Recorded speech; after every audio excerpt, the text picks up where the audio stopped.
Carbohydrate যতটুকু নেওয়া দরকার ডেইলি আমাদের, আমি ওভারঅল বলছি, শুধুমাত্র ডায়াবেটিক বা কার্ডিয়াক প্রবলেমকে উল্লেখ করে বলছি না, নর্মাল যারা আছে মানুষ তাদের উদ্দেশ্যও বলছি, ওভারঅল কার্বোহাইড্রেট যতটা নেওয়ার দরকার আমরা তার থেকে অধিকাংশ 80% লোকই বেশি নেয় যতটা দরকার তার থেকে, কিন্তু প্রোটিন যতটা দরকার ততটা কিন্তু আমরা নিই না।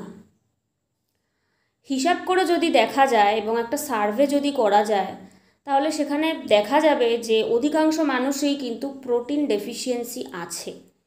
যদি সারাদিনে দরকার হয় তার 50 গ্রাম প্রোটিন, সে 40 গ্রাম নিচ্ছে কি না সন্দেহ আছে।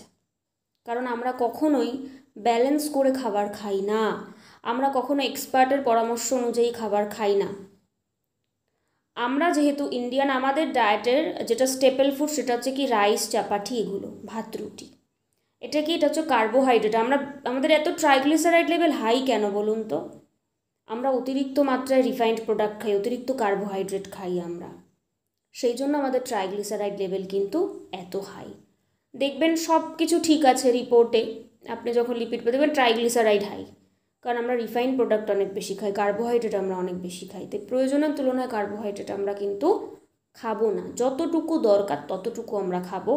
প্রোটিনের দিকে নজর আমরা বেশি দেবো, কিন্তু বেশিরভাগ ক্ষেত্রেই দেখা যায়, তাই মানে কি অতিরিক্ত প্রোটিন খেলেও না, অধিকাংশ ক্ষেত্রে দেখা যায় যে মানুষ প্রোটিন ইনটেকটা কিন্তু কম করছে।